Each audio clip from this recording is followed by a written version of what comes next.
దేవుడి మాటకు లోపడకపోయినా, దేవుడి చిత్తానికి నువ్వు సరెండర్ అవ్వకపోయినా, నీ జీవితంలోకి ఆయన రావడం అనేది అసంభవం. అది జరగని పని. గమనించండి. సంసోను చిన్నప్పటి నుంచి దేవుడు చెప్పాడు. తల్లి గర్భంలో పడక ముందే దేవుడు చెప్తాడు.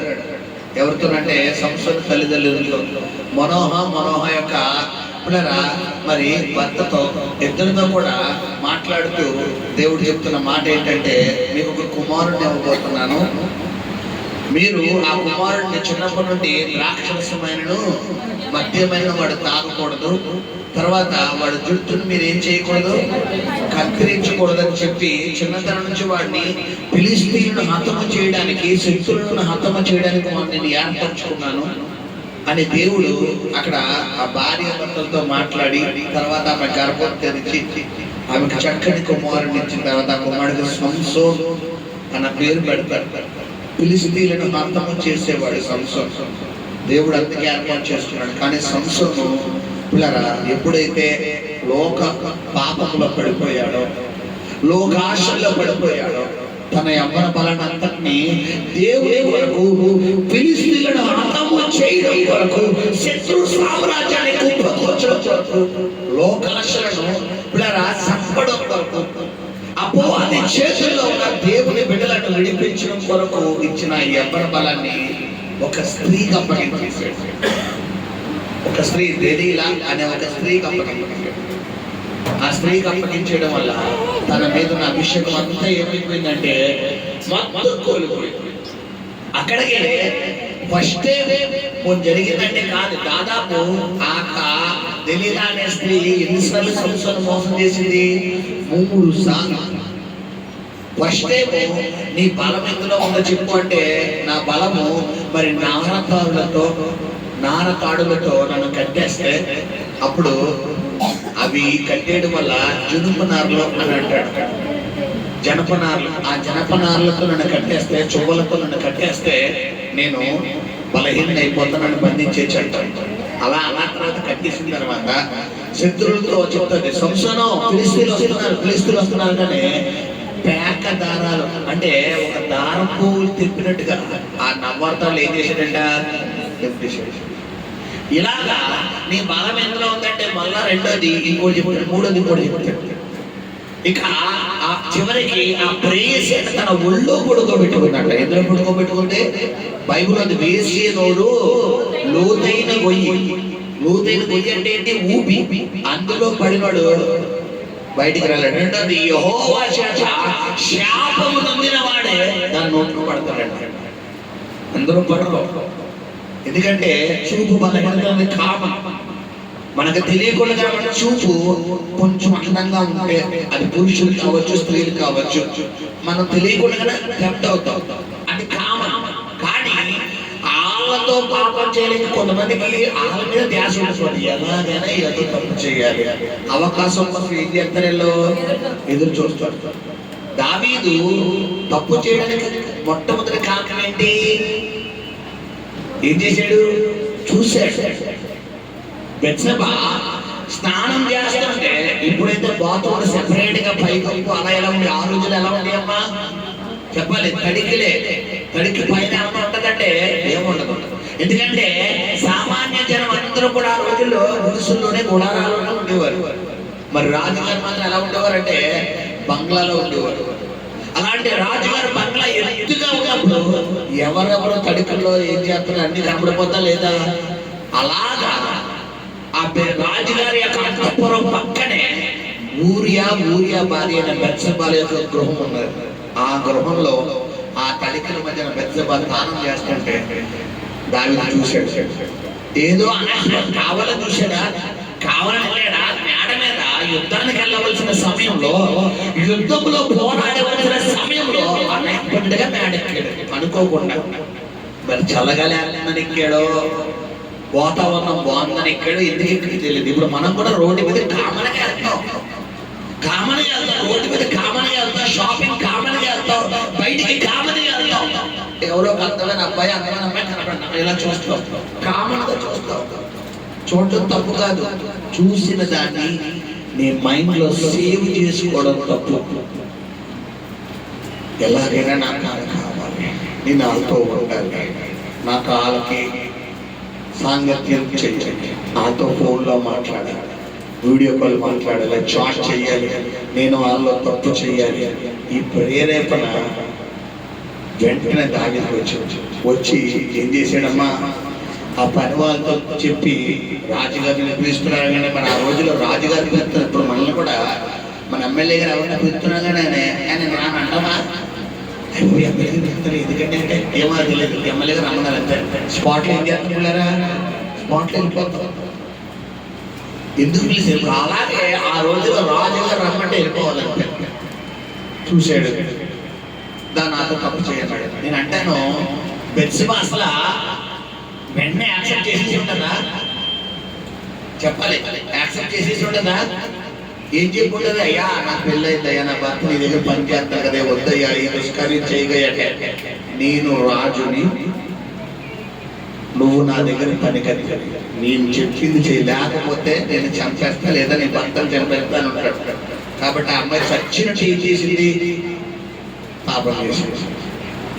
ఇదంతా ఎవరు చూశారు? దేవుడు చూశాడు. గమనించండి, నువ్వు చూపు కంట్రోల్ పెట్టుకోలేకపోతే దేవుడిని అడుగు. ఎందుకంటే ఏమన్నాడు? అటువలే నీ బలహీనతను చూసి నీకు సహాయం చేస్తాడు. నాకు సహాయం చేయను ఆయన. నా చూపు కంట్రోల్లో ఉండలేదు, నా మాట కంట్రోల్లో ఉండలేదు, నా తలపులు కంట్రోల్లో ఉండలేదు, నా బావులు కంట్రోల్లో ఉండలేదు. నేను ఏదైనా చెయ్యకూడదు, ఎలాగైతే వెళ్ళకూడదు అలాగే నా వల్ల కావట్లేదయ్యా. నేను కన్నీరు కార్చి దేవుడిని అడిగితే కృప కలిగే దేవుడికి సహాయం చేస్తాడు. నువ్వు అలా అడగడం మానేసి నేను ఉండకపోతానని చెప్పి అలా పోర పెట్టుకుని కూర్చుని, నేను ఉండలేకపోతానని చెప్పి టీ సినిమా పెట్టుకుని కూర్చుని, నేను ఉండలేకపోతానని చెప్పి సీరియల్ పెట్టుకుని కూర్చుని, నేను ఉండలేకపోతానని చెప్పి అక్రమ సంబంధాల్లోకి, అక్రమ పరిచయాల్లోకి వెళ్ళిపోయావా? పతనం అయిపోతా ఉంటాడు. బైబిల్ ఏం చెప్తుంది పిల్లరా? నీతి మంత్రులంట 7 మార్లు పడినను నేను చేయలేకపోతున్నానయ్యా అని నువ్వు దేవుడి దగ్గర ఏడుతూ కూడా ఆ బలహీనతలో పడ్డావనుకో, దేవుడిని ఏదో ఒక రోజున విడిపెడతాడు. నేను చేయలేకపోతున్నానయ్యా, కానీ నా బలహీనత పడిన సమస్యను బట్టి నేను చేయక తప్పడం లేదంటే నేను విడిపెడతాడు. కానీ నువ్వు దాని మీద మనసు పడి దెలీలా ఒళ్ళో సంసోను పడుకుని ఆ అమ్మాయి అంటున్నాడు, ఏమంటుందంట? నువ్వు ముమ్మారు నన్ను మోసపుచ్చితివి, ఈసారి నువ్వు చెప్పకపోతే నేను నీతో మాట్లాడినంటే దేవుడు చెప్పబోతున్న సీక్రెట్ ఎవరు చెప్పేశాడు? దెలీలా. ఒక ఆడపిల్ల అనుకున్నాడు. ఎందుకంటే పిల్లరా, ఈ ప్రపంచంలో 2 శక్తివంతమైనవి దేవుడి తర్వాత. ఏంటి? 1 డబ్బు, 2 స్త్రీ. తెలుసా మీకు?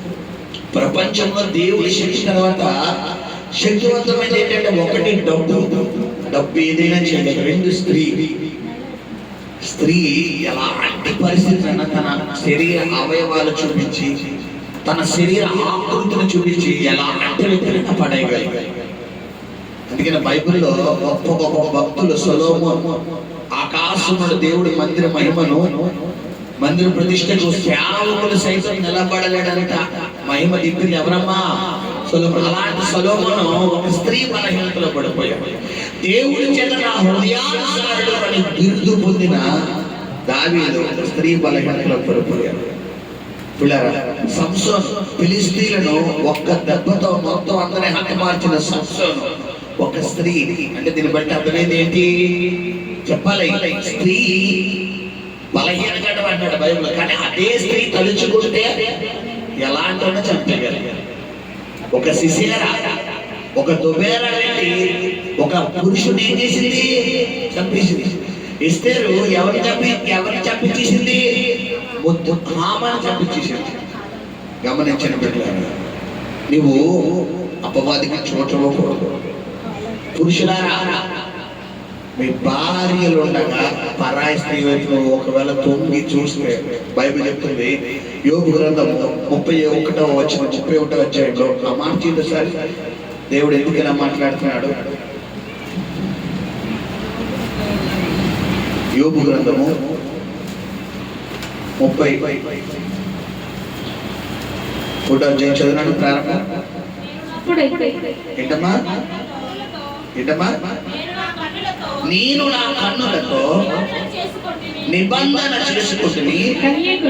ఏంటమ్మా? కన్యకను నేను ఎలాగ చూచుదును అలాగు చేసిన ఎడల పరమనున్న దేవుని ఆజ్ఞ ఏమగును ఉన్నత స్థలములనున్న సర్వశక్తుని స్వాస్థ్యం ఏమగును. అదిగో ఏమిటంట?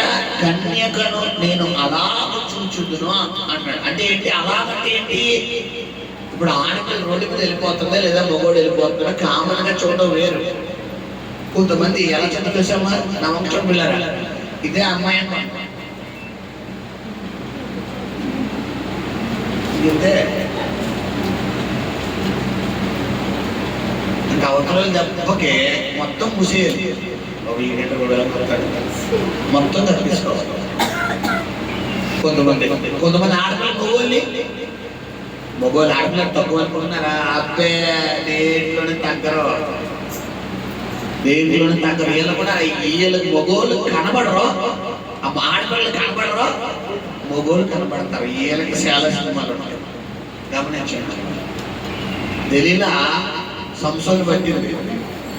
బెత్షెబ తన భర్త ఉండగా రాజే బలవంతం చేస్తే ఎంత బలవంతం చేసినా భర్త ఉండగా పరాయి పురుషుడు వచ్చిన నాతో తప్పు చేయంటే చావనైనా చావాలి కానీ ఇష్టపడుతుందా? చెప్పండి అమ్మా. ఓకే, ఇప్పుడు భర్త చనిపోయాడు. అసలు ఎప్పుడు ఇన్ని రోజులు బట్టి ఇన్ని సంవత్సరాలు బట్టి యుద్ధానికి వెళ్ళి విజయం సాధించిన నా భర్త ఎందుకు చనిపోవాలి? దీని వెనకాల ఏదో నాకెక్కడో కొడుతుందని ఎవరు ఆలోచించాలి? బెత్షెబ ఆలోచించిందా? ఆ రాజుగారు వచ్చామనగానే బ్యాగ్ ముట్లా తీసుకుని వచ్చింది. అయిపోయింది. గమనించండి. ఆడవాళ్ళు కూడా తక్కువగా అంచనా వేయకూడదు. మగవాళ్ళు కనబడతారు, ఆడవాళ్ళు కనబడరు. ఏమంటాడు యోబు? నా కన్ను ఏమంటాడు? అమ్మా చదువునా? నేను నా కన్నులతో నిబంధన చేసుకుంటున్నాను. ఏంటి నీ నిబంధన? ఈ రోజు నువ్వు దేవుడి సన్నిధిలో ఒక నిబంధన చేసుకోవాలి బిడ్డ. నేను దేవుడి మహిమను తప్ప దేన్ని చూడను, దేవుడి ప్రభావాలు తప్ప దేన్ని చూడను. ఈ కన్నులు నా దేవుడినే చూస్తాయి, ఈ హృదయం నా దేవుడినే భద్రపరుచుకుంటాను, నా తలంపులు దేవుడికి. బైబిల్ వద్ద కన్ను చెడ్డదైతే దేహం అంతా ఏమైపోతుందా? ఎందుకు? కన్ను కన్ను అంత శక్తి ఇచ్చాడు దేవుడు. కన్ను ఏం చేస్తుంది? చూస్తుంది. చూసిన మరుక్షణం ఇది ఎవరు చెప్తుంది? బ్రెయిన్ చెప్తుంది. బ్రెయిన్ ఏం చేస్తుంది? హృదయానికి సమాచారం ఇస్తుంది. హృదయం ఏం చేస్తుంది? అవయవానికి వెళ్తుంది. అక్కడ 500 పడిపోయింది. కన్ను ఏం చేస్తుంది? 500 చూస్తారు. చూసినట్లే కన్ను ఎవరికి చెప్తుంది? బ్రెయిన్ చెప్తుంది. ఏమని? తీసేయి, ఎవరో చూస్తారు, తీసేయి అనగానే అప్పుడు దాకా కాలు డబ్బులకి కాలు తగిలితే కళ్ళ కట్టుకునే నువ్వు ఇప్పుడు ఆ కాలి మీద ఏమి చెప్తావు? కాలేజ్ ఎలా చూసి దాన్ని జాగ్రత్తగా ఆ చెప్పుతో కాలుతో ఎలా లాగి ఏదో ఖర్చు పడిపోయినట్టుగా జేబులో ఖర్చు తీసి కింద వేసి ఆ ఖర్చుని తీసుకొచ్చి ఈ డబ్బుల మీద వేసి తీసి భగవాన్ వచ్చాకరగా ఆయన అన్న చూస్తున్నాడు. నువ్వేవి తెలియకుండా చూసేసి క్లియర్ కొట్టేసి తెల్లట్టేసేసి ఫార్వర్డ్ చేసి ఎవరికి మన పప్ప అన్ని చూస్తాం, అన్నీ తెలిసే. కాకపోతే సైలెంట్ గా ఉండటంటే అర్థం ఏంటి? ఇస్కరియోతు యూదా ఆయన అప్పకెత్తున్నాడు 1 గంటలో. అప్పుడు కూడా ఏమన్నాడు? మీలో ఒకడు నన్ను ఈ రాత్రి ఎందుకు ఇచ్చిన అవకాశం? సరే నాన్న, నీకు అర్థం కావట్లేదు, నువ్వు ఏ బంధంలో నీకు తెలియలేదు. నిన్ను సాతాను నరకానికి తీసుకెళ్ళిపోతాడు రా బాబు. నువ్వు తలకిందులుగా ఉరివేసి నీ వేగులు బయటకు వచ్చేంత విధంగా నేను మరణం ఉండబోతుందిరా బాబు అని చెప్పలేక మనసులో బాధపడుతూ ఆయన అంటాడు, ఈ రాత్రి మీలో ఒకడు నన్ను అప్పగించబోతున్నాడు. గమనించండి. ఈరోజు బైబిల్లో దేవుని వాక్య భాగం ఉంది. హెబ్రీయులకు రాసిన పత్రిక 6వ అధ్యాయంలో అంట, పిల్లరా ఒకసారి వెలిగించబడి దేవుని ఆత్మ సంబంధమైన వరమును రుచి చూసిన తర్వాత మరలా అదే పాపంలో, అదే లోకంలో, అదే దేవుడికి ఆయాస్కరమైన జీవితంలో కనుక నువ్వు వెళ్తే ఆయన ఎన్నో మనుషులు వేసినట్టంట. రెండవ నీ చేతులారా చేతులు నీ కొరకు చంపుచున్నాను, నేను పొందిన దెబ్బల చేత నీకు స్వస్థత చెప్తున్న దేవుడిని నువ్వు రెండోసారి ఏం చేస్తున్నావంటే, ఇప్పుడు సహోదరుగా పిల్లలు గమనించండి. మరి సిలువ వేస్తున్నాను. ఈరోజు దేవుడు నేను చెప్తున్న మాట ఏంటంటే, పూర్తిగా నువ్వు దేవుడికి లోబడిపోడు. దేవుడి చిత్తానికి లోబడకుండా, దేవుడి మాటకు లోబడకుండా, దేవుడి ప్రణాళికలకు లోబడకుండా నేను ఎలాగే ఉంటాను, నేను ఇలాగే నడుచుకుంటాను, నేను ఇలాగే మాట్లాడతాను, నేను ఇలాగే ప్రవర్తిస్తాను అనుకుంటే ఆయన ఏమి చెయ్యడు. ఎందుకు? ఆయన పేరేంటి? ప్రేమ స్వరూపుడు. కాకపోతే ఆజ్ఞ అతిక్రమమే పాపం. నీకు తెలియకుండానే మన నాన్నగారు పోలీసు, మనం దొంగతనం చేశాం. మన నాన్నగారు ఒకవేళ జైల్లో వేయకపోయినా ఎవరు జైల్లో వేస్తారో? చట్టం తన పని. చెప్పండి ఆ మాట. చట్టం ఏంటి? మన నాన్నగారు పోలీసు అయినంత మాత్రం జైలు వేయడం అంటారా?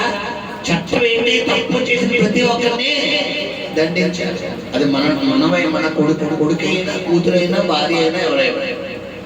మన నాన్నగారు పోలీసు అయినంత మాత్రాన శిక్ష మనకు రాకుండా ఉండదు. ఎందుకంటే చట్టం అందరూ సమానులు అన్నట్టు దేవుడి వాక్యం అందరూ సమానులు. మోషన్స్ అయితే వదిలేడు ఆయన. చెప్పలే, నా ఇల్లంతట్లో నమ్మకస్తులు అంటున్నాడు. మోషే ఏ పాపం చేసాడు చెప్పండి ఎవరైనా? ఏ పాపం చేసాడు? వ్యభిచారం చేశాడా? నరాచన చేశాడా? దొంగతనం చేశాడా? విగ్రహారాధన చేశాడా? ఏం చేశాడు మోషే? దేవుడు బండను కొట్టమంటే రెండోసారి కొట్టకుండా, బండతో మాట్లాడమంటే మాట్లాడకుండా కొట్టాడు. అదే ఆజ్ఞ అతిక్రమం. ఇక్కడ వాక్యం వింటున్నావు, దేవుడు ఏం చెప్తా అంతా బయటికి వెళ్ళి నీకు నచ్చింది చేస్తాను.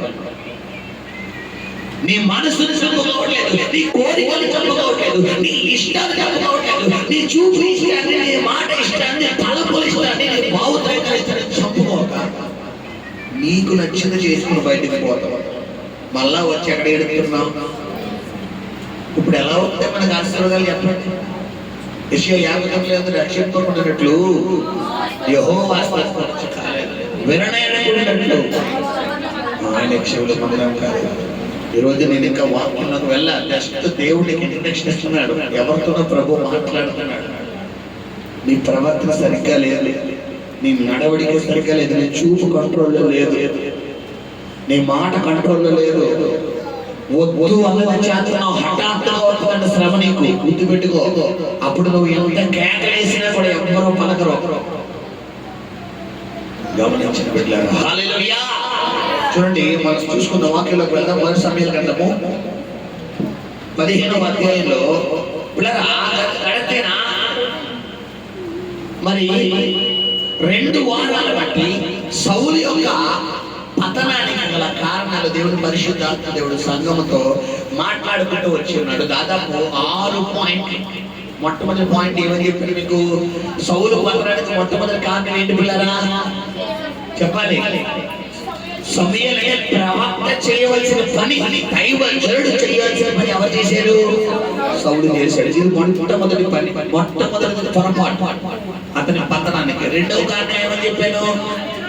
జనులు అంటే ప్రజలకు నాయకుడిగా ఉన్నప్పుడు ఇతడు నాయకుడిగా ఉన్నాడు. ప్రజల అవసరత తీర్చవలసినటువంటి ఇతడు ఏం చేశాడంటే అవసరతలు తీర్చడం మానేసి వారిని శాపంలో నడిపించాడు.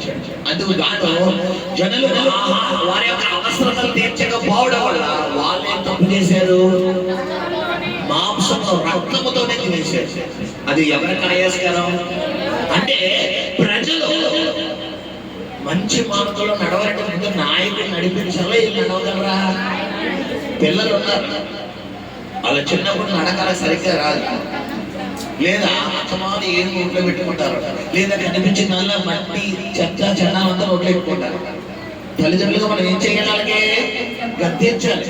పర్లేదండి, ఆడే తెలుసుకుంటాడు, ఆడే నడుపుతాడండి అన్నమనుకోండి. ఆడు చిన్నప్పటి నుంచి స్ట్రైట్ గా నడ్డు. పిల్లలు స్ట్రైట్ గా నడ్డా నేర్పాలంటే పిల్లలకి ఏం చేయాలి? చిన్నప్పటి నుంచి మొగోడు చూడండి ఎలా నడుపుతారు, ఆడవాళ్ళు నడుపుతారు. కొంతమంది ఆడపిల్లలు మొగోళ్ళు నడుపుతారు. కారణం ఏంటి? తల్లిదండ్రులు చెప్పరు. తప్పు, ఆడపిల్లలు ఎలా ఉండాలమ్మా, ఇలా నడవకూడదు, ఆడపిల్లలు నడవాలి తల్లి. మొగోడు నడవలే, ఇలా నడాలి. ఆడపిల్లలు ఇలా. ఇప్పుడు కొంతమంది ఆడపిల్లలు ఇలాగా, మగవాళ్ళేమో. అంటే తల్లిదండ్రులు చెప్పాలి, ఒరే నడకిదిరా, నడక ఎలా ఉండాలి, మొగోడు నడక ఎలా ఉండాలి, ఆడపిల్ల నడక ఎలా ఉండాలి. కొంతమంది పిల్లరా పరిగెట్టడం రాదు, పిల్ల పరిగెడతారు. అంటే ప్రతిదీ ఎవరు నేర్పాలి? తల్లిదండ్రులు. తిండి దగ్గర నుండి భర్త వరకు కూడా పిల్లరా ప్రతిదీ తల్లిదండ్రులు నేర్పాలి. ఒక వయసు వచ్చే వరకు నేర్పాలి. ఒక వయసు వచ్చే నేర్పాల్సిన అవసరం లేదు, వాళ్ళకి తెలిసిపోతుంది ఎలా ఉండాలి, ఎలా తయారవ్వాలి, ఎలా నడవాలి, ఎలా మాట్లాడాలి, ఎలా కూర్చోవాలి. గమనించిన బిడ్డలారా, ఇక్కడ సౌలు నాయకుడిగా ఉన్నప్పుడు ప్రజల అవసరతలు తీర్చవలసినటువంటి సౌలు ప్రజల్ని పాపంలో నడిపించడానికి కారణం అయిపోయాడు. ఇద్దరు చేసిన రెండో పొరపాటు. మూడోది ఏం చేశాడు? యోనాతాను ఏం చేశాడమ్మా? సొమ్మసిల్లిపోతున్నారని. అంటే ఏంటంటే కళ్ళు తిరిగితే ఏమైపోతుంది? ఆటోమేటిక్ గా ఇంకా చనిపోతాడు. బీపీ డౌన్ అయిపోతే మనిషి ఏమైపోతాడు? చనిపోతాడు. ఇంకా ఆటోమేటిక్ గా పల్స్ డౌన్ అయిపోతే, హార్ట్ బీట్ డౌన్ అయిపోతే ఇంకా వెంటనే చనిపోతాడు అనుకునే టైం చివరి క్షణంలో ఆ తేనె పట్టు తీసుకుని కూర్చో నోట్లో పెట్టుకోగానే అతనికి వెంటనే కళ్ళు, అంటే ఏంటి కళ్ళు ప్రకాశం అంటే ఏంటి? కొంచెం శక్తి వచ్చింది. అది చేసినందుకు కాదు, ఇంకా చెప్పాలంటే జనులందరూ కూడానేమో రక్తంతో తింటే, రక్త మాంసం తింటే యోనాతాను ఏం చేయలేదు. వీళ్ళందరూ ఇద్దరులో ఎవరు బెస్ట్? వీళ్ళు చూసి తెచ్చుకుని అందులో మానేసి రక్త మాంసాలతో తిన్నోళ్ళేమో దేవుడి సన్నిధిలో మీరు క్షమాపణ చెప్పండి, దేవుడికి క్షమాపణ చెప్పండి, దేవుడికి బలులు అర్పించండి వాళ్ళని వదిలేసాడు. కన్న కొడుకును పడుకుని ఏం చేస్తున్నాడు? వీడు మరణానికి పోతున్నాడు. గమనించండి, ఇతడు చేసిన మూడో పొరపాటు. నాలుగో పొరపాటు ఏమని చెప్పాను చెప్పాలి? ఏంటి అతను చేసిన నాలుగో పొరపాటు చెప్పండి? అమాలేకీయులతో యుద్ధం చేయరా అబ్బాయి.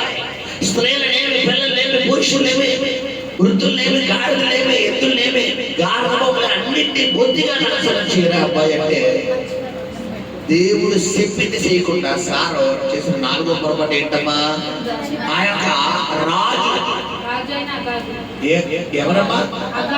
అగాగు అనే రాజు వదిలేసి అతను పట్టుకుని ఏం చేశాడు? జైలు వేసాడు. నాలుగో పొరపాటు. ఐదో పొరపాటు ఏంటి? మంచి వాటిని, అంటే ఇప్పుడు చెప్పిన ఏమైతే ఉన్నాయో వాటిలో రోగంగా బలహీనంగా ఉన్న వాటి అన్నింటినీ చంపేసి బలంగా ఆరోగ్యంగా ఉన్న వాటిని జాగ్రత్తగా తెచ్చుకుని ఎక్కడ పెట్టుకున్న సారో దొడ్లో పెట్టుకున్నాడు. ఇది చేసిన ఐదో పొరపాటు. ఆరో పొరపాటు ఏమని చెప్పాను మీకు? సమూయేలు చదువుతున్న ఎరాబాయ్ విజయం అయిపోయిందా? యుద్ధంలో విజయం చేస్తాం. గురువు గారు ప్రైజ్ లాడండి బాగున్నారా? ఎవరు అక్కడ? గురువు గారు వచ్చారు, థమ్సప్ చెప్పండి రా. గురువు గారు వచ్చారు, పాట చెప్పండి రా. నీ మర్యాదలే నాకు అక్కడద్దు, కానీ యుద్ధంలో విజయం సూపర్ అండి. నీ దేవుడని యెహోవా నిన్ను ఆశీర్వదించిన కాక, నీకు తోడే కాక. రివర్స్ ఎవరికి అంటాడు ఆశీర్వాదాలు? సమూయేలుకి అంటాడు సౌలు గారు. బాబు నీ బిస్కెట్స్ నాకు వద్దు, కానీ నేను చెప్పి దానికి నువ్వు విజయం సాధించేదాన్ని మరి దొడ్లో అరుపులేంటి, ఆ ఎట్లు రంగులేంటి అంటే అంటే మరి నేను కాదు, జనులు తీసుకొచ్చేసాడు. ఎవరిని తోసేస్తున్నాడు? అబద్ధం తప్పు చేయడం ఒక తప్పు, దాన్ని కప్పుకొచ్చడం కొత్త. గమనించండి, 6 పాయింట్ గతించిన 2 వారాలు దేవుడు పరిశుద్ధాత్మతో మాట్లాడుతూ వచ్చాడు. హల్లెలూయా. 7 పాయింట్ల గ్రంథం, మొదటి సమూయేలు గ్రంథము 15వ అధ్యాయము 19వ చదవండి. 20 వచ్చి అందుకు సౌలు ఆ ఆ మాట అనవద్దు, ఆ మాట అనవద్దు, నేను యెహోవా మాట విని ఆ యెహోవా నన్ను పంపిన మార్గమున యెహోవా నన్ను పంపిన మార్గమునకు పోయి అమాలేకుల రాజైన అగాగును తీసుకొని వచ్చింది, కానీ అమాలేకులను నిర్మూలన చేసింది. ఏమంటే ఒకసారి ఆగండి. మొదటి సమయాల గ్రంథము 15వ అధ్యాయం ప్రారంభంలో దేవుడు అమాలేకులను బొత్తిగా నాశనం చేసి నిర్మూలన చేయని చిన్నలో బిడ్డలో అందరినీ చంపేయంటే, ఇప్పుడు అగాగు కూడా అందులో ఒక మనిషే కాదా? ఏం చేయాలి చెప్పండి అమ్మా. ముందు దేశానికి హెడ్ అయిన చంపేయాలా, జనాలను చంపేయాలా? చెప్పాలి. ముందు హెడ్ చంపేయాలి. సార్ హెడ్ తీసుకొని చెప్పేట్టుకున్నారు. పైగా ఎవరి మీద తోసేస్తున్నాడు? జనులు ఇందాక జనుల మీద, ఇప్పుడు ఎవరి మీద తోసేస్తున్నట్టుగా చదవండి. ఆ మాట చదివినానా? అమాలేకుల రాజైన అగాగును తీసుకొని వచ్చింది, కానీ అమాలేకులు నిర్మూలన చేసింది. అది కదండి 20 వచ్చిన. అందుకు సౌలు ఆ మాట అనవద్దు. సౌలు ఏమన్నా సమయాలు ఏమన్నాడంట? ఆ మాట అనవద్దు. ఒకసారి నా మాట ఆలకించండి. ఏమన్నాడంట? సమయాలు ఏమంటాడు? 18 చదవండి. మరియు యెహోవా నిన్ను సాగనంపి నీవు పోయి పాపాత్ములైన అమాలేకులను నిర్మూలన చేయము. వారు లయమకు వరకు వారితో యుద్ధము చేయము సెలవీయగా అని సెలవీయగా. హల్లెలూయా. ఏంటి లయం అవ్వాలి? నీ చూపు బలహీనత. ఏం లయం అవ్వాలి? నీ మాట బలహీనత. ఏం లయం అవ్వాలి? నీ చెడ్డ ఆలోచనలు. ఏది లయం అవ్వాలి? నీ శరీర కోరికలు. ఏది లయం అవ్వాలి? నీ శరీర తలంపులు. ఏది లయం అవ్వాలి? నీ పాపానికి పరిగెడుతున్న కాళ్ళ పరుగు. ఏది లయం అవ్వాలి? పాపం చేయి అని ప్రేరేపిస్తున్నందు చేతుల యొక్క పని.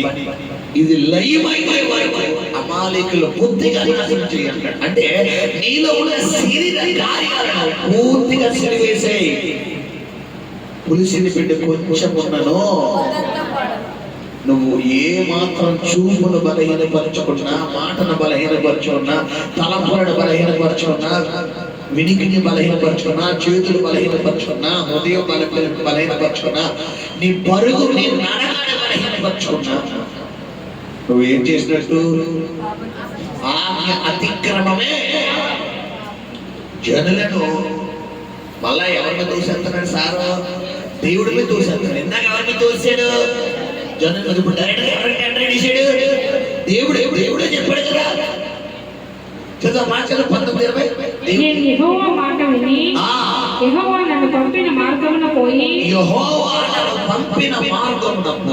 అమాలేకుల రాజైన అగాగును తీసుకొని వచ్చింది, కానీ అదిగో. ఏమంటే దేవుడు అగాగును తీసుకుని రమ్మన్నాడా? చెప్పేమన్నాడా? చెప్పండి, మాట చెప్పండి.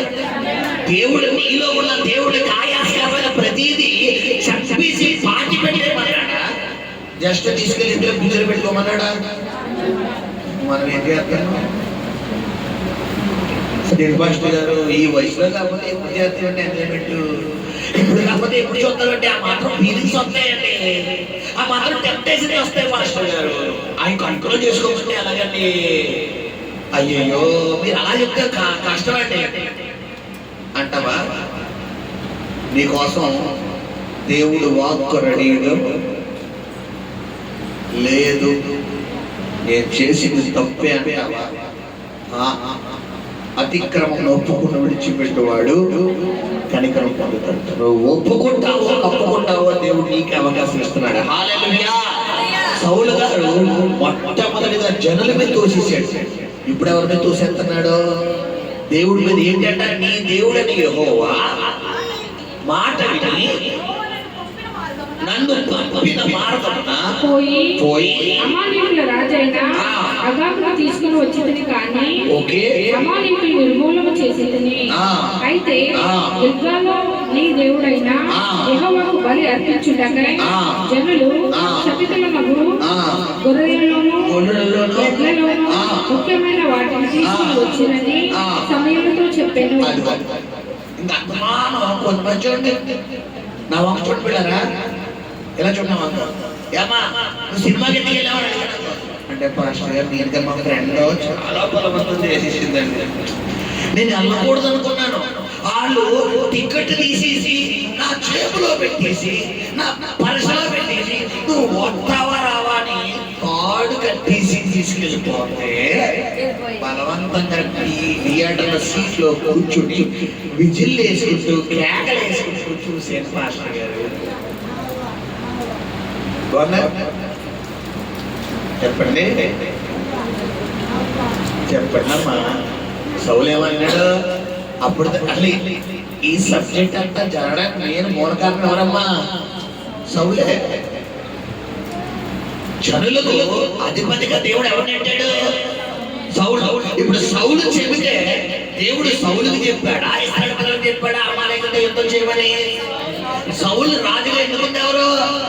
అసలు సౌలు అలా క్యారెక్టర్ అంత ఏమంటారు, అంత అర్హత ఉందా? సౌలు ఎన్నో గోత్రం చెందినోడని చెప్పాను. బెన్యామీను అంటే ఎన్నో గోత్రం? 12వ గోత్రం. రాజు అవ్వాలంటే జ్యేష్ఠంతో ఉండాలంటే రూబేను గోత్రం నుంచి రావాలి, లేదా 2-3-4 గోత్రం నుంచి రావాలి. తన దృష్టికి తను అల్పుడై బలహీనుడైనటువంటి సౌలును దేవుడు కృప చూపించి ఒక అవకాశం ఇస్తాను కదా అని నేను మీకు అట్లా చెప్పాను. ఎందుకు బెన్యామీను గోత్రం నుంచి దేవుడు సౌలు అనుకున్నాడంటే, ఈ బెన్యామీన్ అనే గోత్రమే లేకుండా ఇశ్రాయేలు ప్రజలందరూ ఒకటి ఎక్కువ ఏం చేద్దాం అనుకున్నారు? మొత్తం బెన్యామీన్లో ఒక్కడు కూడా లేకుండా చంపేద్దాం అనుకున్నారు. ఇప్పుడు బెన్యామీన్ గోత్రం కూడా విస్తరించాలి అంటే బెన్యామీన్ గోత్రం వచ్చి ఎవడో బలమైనడు బయటికి లేకాలి. ఆడు లిఖితేనే ఆడు వంశవళి ఏమవుతుంది? నిలబడతాడు. కాబట్టి దేవుడు బెన్యామీన్ గోత్రం బయటికి లేకాడు. మరి దేవుడు ఒక అవకాశం ఇచ్చినప్పుడు ఈ అవకాశాన్ని సౌలు ఏం చేసుకోవాలి? ఈ రోజు దేవుడు ఒక అవకాశం ఇస్తాడు. ఎన్ని రాంగ్ స్టెప్స్ చేస్తానా? నువ్వు చెయ్యకూడదు అదే తప్పు చేస్తావు, వెళ్ళకూడదు అదే పాపంలో వెళ్తావు, మాట్లాడకూడదు అదే. ఒకసారి మరలా దేవుడు నేను హెచ్చరిస్తున్నాడు బిడ్డ. మరలా దేవుడు నేను ఖండిస్తున్నాడు. ఈ రోజు నీకు దిస్ ఈజ్ ఫైనల్ చాయిస్ అనుకోండి. నాకు తెలుసు దిస్ ఈజ్ లాస్ట్ అవకాశం అనుకుంటున్నాను. ఏమో నాకు తెలియదు. నువ్వు ఇప్పుడు సరెండర్ అయిపోతే ఆయన కృప నీ పనికి దిగి వస్తాడు. లేదండి నేను ఇంకా నా మనసును కట్టుపరుచుకుంటానంటావా? చూసుకో. బుద్ధిహీనుడి మీద కంట హఠాత్తుగా పిడుగుపడినట్టుగా. ఇదివరకు చూసేటప్పుడు వాతావరణంలో మార్పులు. ఇదివరకు వర్షం పెద్ద గాలంతనే వచ్చింది, ఆకాశంలో మెరుపులు ఉరుములు వచ్చాయి. ఇప్పుడు ఇలా ఉన్న మేఘం వచ్చింది, మొత్తం ఆకాశంలో ఏమొచ్చింది? కనీసం ఒక చిన్న కూడా పడకుండా భయంకరమైన శబ్దాలు, పిడుగులు. కారణం ఏంటంటే భక్తిహీనుడి మీద కట్టాలి. నువ్వు ఎక్స్పెక్ట్ చెయ్యి, సడన్ గా వచ్చి ఇంట్లో కూర్చుంటాడు. ఇంకా నువ్వు నెత్తి నూరు కొడుకు నేటం తప్పింకేమో గమనించండి. కారణం ఏంటంటే దేవుడు చెప్పిన ఏమలేదు, లోపల లేదండి. ఈ రోజు దేవుడు నాతో బుద్ధి మరి మాట్లాడుతున్నాడంటావా? This is final choice. దేవుడికి ఇస్తుంది. హల్లెలూయా. సౌలు ఏం చేసాడు? ఒప్పేసుకున్నాడు. ఏం చేసాడు? ఎప్పుడు ఒప్పేసుకున్నాడు? ఆ మాట చదివితే 8వ పాయింట్ 7 పాయింట్ కదా, 8వ పాయింట్ చూడండి. అక్కడ 21వ వచనంలో జనులు తీసుకొచ్చాడు అన్నారు. ఇప్పుడు 24వ వచనంలో 23వ వచ్చేసరికి దేవుడు నిన్ను తిరస్కరించాడు, నిన్ను రాజుగా తృణీకరిస్తున్నాడు అనేసరికి నిజం బయటకు వచ్చేస్తుంది. ఏంటా నిజం? 24వ వచనం చదువురా. సౌలు జనులకు తెలిసి వారి మాట వినినందున నేను యెహోవా ఆజ్ఞను నీ మాటలను మీరి పాపము తెచ్చుకుంటుని. యాక్చువల్లీ ఈ మాట సార్ ఎప్పుడు చెప్పాలి? వాక్యం విన్నవన్న వాళ్ళు చెప్తారు. ఈ మాట ఎప్పుడు చెప్పాలి? సమూయేలు వచ్చి అడుగుతా, ఎరా బాగున్నావా అంటే ఏం బాగుండవండి బాబు, తప్పు చేశారు, చాలా పొరపాటు చేశారు, దేవుడు వద్దు అన్న చేసేసారండి, మీరే నాకు ఏదైనా చేసి పెట్టాలి, దేవుడితో రిక్వెస్ట్ చేయాలండి అంటే ఎలా ఉంటుంది చెప్పండి? చాలా బాగుంది. గతంలో దేవుడు నాకు ప్రేరేపణ లేకుండా ఎవరికి నేను కౌన్సిలింగ్ ఇవ్వను. ఒక సంవత్సరం క్రితం ఒక యవనస్తురాలికి నేను కౌన్సిలింగ్ చెప్తామని చెప్పి పిల్లరా ఒక స్థలానికి వెళ్ళాలి. ఒక స్థలానికి వెళ్ళినప్పుడు ఆ యవనస్తురాలికి పిల్లరా పెళ్ళయింది. అయితే కౌన్సిలింగ్ స్టార్ట్ చేశాను. నేను అన్నాను, నాన్న నువ్వు ఏం చెప్పినా కానీ నా దగ్గర దేవుడి దగ్గర మాత్రమే ఉంటుంది, అది అవతలికి వెళ్ళదు, ఇన్క్లూడింగ్ నీ హస్బెండ్ కూడా వెళ్ళదు నాన్న.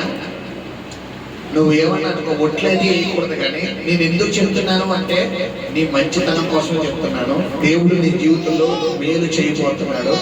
నువ్వు ఒప్పుకుంటే, నువ్వు అది పూర్తిగా అగ్రీ చేస్తే నీ జీవితం త్వరలోనే మారబోతున్నా, లేకపోతే నేనేమి చేయలేనమ్మా అని చెప్పి ఆ పాప అడిగాడు. ఏంటంటే యవనస్తురాలే, దాదాపు ఒక 20 నుంచి 30 సంవత్సరాల లోపు ఉండదంటే, మరీ పెద్ద అమ్మాయి కాదు. సరే అడిగాడు, నువ్వు ఇప్పుడు దాకా చేసిన ప్రతి సబ్జెక్ట్ నా దగ్గర ఓపెన్ అయిపోరా అన్నాడు. ఆడపిల్ల ఓపెన్ అవుతుందా? ఓపెన్ అవుతుందా? ఓపెన్ అవుతుంది, కానీ ఓపెన్ అవ్వాలి. ఓపెన్ అవ్వాలి. ఒకటే అమ్మా, నన్ను మగోళ్ళ చూడకూడదు, నీ తండ్రిగా చూడు, నీ నాయకుడిగా చూడు, దేవుడిని చూడు. నాకు ప్రేరణ వచ్చింది కాబట్టి నేను కౌన్సిలింగ్ లో తీసుకున్నాను, లేకపోతే నేను కౌన్సిలింగ్ ఇవ్వాల్సిన అవసరం లేదని చెప్పి ఆ కుమార్తెతో నేను మాట్లాడుతూ కౌన్సిలింగ్ స్టార్ట్ చేశాను. 1.5-2 గంటలు అయింది కౌన్సిలింగ్. మాట్లాడుతున్నారు, అది చెప్తారు, ఇది చెప్తారు, అది చెప్తారు, ఇది చెప్తారు, కానీ సబ్జెక్ట్ బయటికి రావాలి. ఒక్కసారి కళ్ళు మూసాను. హోలీ స్పిరిట్ హెల్ప్ మీ అని తను చేసిన బయోడేటా అంతా నాకు తెలియదు దేవుడు.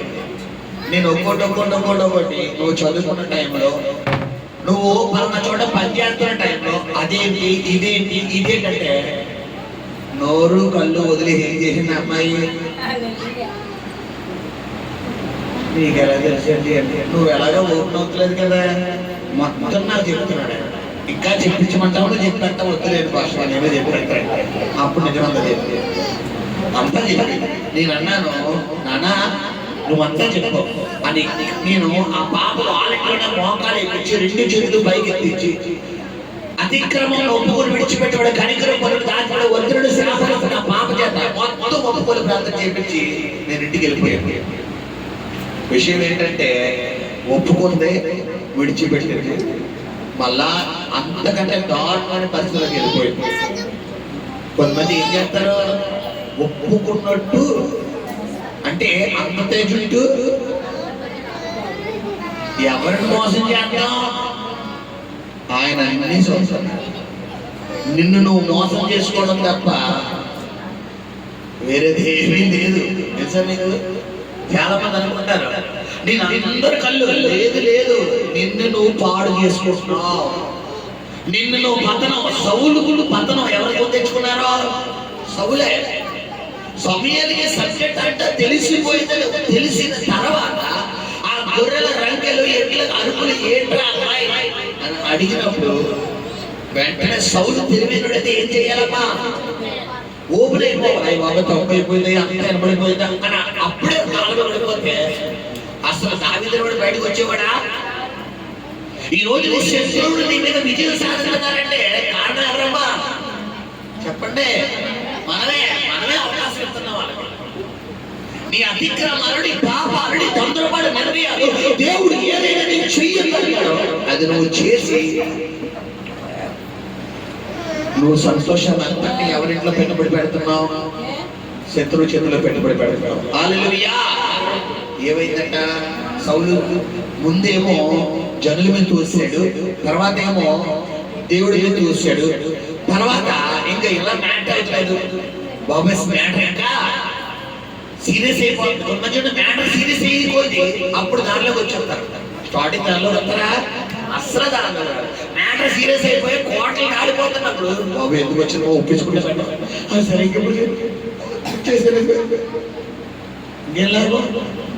అంతా జరిగింది, అంతా అయిపోయింది. ఇప్పుడు సార్ కూడా ఏం చేస్తున్నారు? అంతా దేవుడి దగ్గర నుంచి రావాల్సిన పనిష్మెంట్ అంతా వదిలేశాడు దేవుడు ప్రవక్తను వాడు. ఇప్పుడు సార్ దారిలోకి వచ్చేసారు. ఏంటా దారిలోకి వచ్చేది? చదువునా? జనులకు జడిసి వారి మాట వినినందున నేను యెహోవా ఆజ్ఞను నీ మాటలను మీరి పాపము తెచ్చుకుంటేనే. ఓకే, కాబట్టి నీవు నా పాపమును పరిహరించి నేను యెహోవాకు మొక్కునట్లు నాతో కూడా తిరిగి రమ్మని నాతో కూడా తిరిగి రమ్మని సమూయేలును వేడుకొనెను. అందుకు సమూయేలు, నీతో కూడా నేను తిరిగి రాను. నీవు యెహోవా ఆజ్ఞను విసర్జించితివి గనుక ఇశ్రాయేలు మీద రాజుగా ఉండకుండా యెహోవా నిన్ను విసర్జించినని చెప్పి వెళ్ళిపోవాలని తిరగగా సౌలు అతని దుప్పటి చెంగు పట్టుకునినందున అది చినిగెను. అంటే 10వ తప్పు 9వ కదా, 9వ తప్పు ఏం చేశాడు? సేవకుడి మీద ఏం చేశాడు? తిరుగుబాటు చేశాడు. ఒక ప్రవక్తను పట్టుకొని అతని దుప్పటి చెంగు పట్టుకుని, అంటే చూడండి ఒక చూడండి అతను పిల్లరా, నేనే సౌలు తిన సమయాలు, నేను సౌలు తిన సమయాలు. ఇప్పుడు నేను యుద్ధానికి వెళ్ళి దేవునికి ఆయాస్కరంగా మాట్లాడాను, నిలబడ్డాను, దేవునికి ఆయాస్కరంగా చేశాను. ఇప్పుడు నేను ఒక తప్పు చేశాను, 8 తప్పు చేశాను. ఆల్రెడీ తప్పు చేశాను, 8 తప్పులు చేశాను. ఇప్పుడు 5 ఎవరి కాలమే పడిపోవాలి? సమయాల కాలమే పడిపోవాలి. సమయాల కాలమే పడిపోయి అయ్యా నువ్వు నాకేదో చేయాల్సింది మాని సౌలు సమయాలు ఏం చేశాడంట? దేవుడి దగ్గరికి వెళ్ళి నా కోసం ప్రార్థన చేయి నేను వెళ్దాం అంటే, తప్పు చేసిందేమో నువ్వు, నన్ను ఎందుకు రమ్మన్నా? నేను రానంటే నువ్వు వస్తావా రావాలని సమూయేలు దుప్పట్టు పట్టుకోగానే, అంటే ఇది దేని తెలియపరుస్తుంది? Man hand. అంటే ఎవరిని తన అధికారంతో చలాయిద్దాం అనుకున్నాడు? ఎవరైనా అంటే ఎవరు? దేవుడి ప్రతినిధి. ఒక భాషను పట్టుకొని తినకుండా గర్వంలో నేను రాజుని, నేనేమన్నా చేయగలను, నా దగ్గర డబ్బు ఉంది, నా దగ్గర కంఠబలం ఉంది, నా దగ్గర జనాంగం ఉంది, నేనేమన్నా చేయగలని ఒక ప్రవక్త దేవుని సేవకుని పట్టుకుని, మన భాషలో చెప్పాలంటే ఏం పట్టుకున్నాడు? ఏమైపోయిందంటే కాలం ఏమైపోయిందంట? 9 కూర్చోండి సరే. పాపం ఎక్కడ తీసుకెళ్ళిపోతే చెప్పాలి, అప్పర్ స్టేజ్ లో తీసుకెళ్ళిపోతాం. అసలు ఏ లెవెల్ అయినా, ఏ లెవెల్ ఒక హైయర్ 12 గోత్రాలు, 12వ గోత్రమైన కడిసరి గోత్రము, బలహీన గోత్రము, అల్పమైన గోత్రము, ఎన్నిక లేని గోత్రమైన ఇద్దరిని దేవుడు రాజుగా చేశాడు. ఎగ్జాక్ట్ గా నీ బంధువులు, నీ కుటుంబ సభ్యుల ముందు నువ్వు కూడా అంటే, నీ బంధువులందరూ వదిలేస్తే, రక్త సంబంధాలు వదిలేసి అందరూ వదిలేస్తే, దేవుడు నిన్ను ఎన్నుకుని రోజు ఎలా నిలబెట్టి నీకు ఆరోగ్యం ఇచ్చి, నీకు వ్యాపారం ఇచ్చి, నీకు ఉద్యోగం ఇచ్చి, నీకు కష్టానికి ప్రతిఫలం పెడుతుంటే నువ్వేం చేస్తున్నావంటే కాళ్ళ నా బలం, నా తెలివితేటలో, నా జ్ఞానం అంట. గమనించండి, వినయానికి నాశనానికి ముందు ఏం నడుతుందంట? ఘనతకు ముందు ఏం నడుతుందంట? వినయం. నీకు ఘనత కావాలి అంటే నువ్వు వినయంగా ఉన్నావు, నీకు నాశనం కావాలి అంటే గర్వంగా ఉన్నావు. రెండు నీ ముందే ఉంటాయి. దావీదు వినయంగా ఉన్నాడు కాబట్టి ఘనత వచ్చాడు, సౌలు గర్వంగా ఉన్నాడు కాబట్టి నాశనం అయిపోయాడు. రెండిద్దరు నీ ముందు ఉన్నారు. లేదండి, ఈరోజు వాక్యంతో స్పష్టంగా దేవుడు నాతోనే మాట్లాడాడు.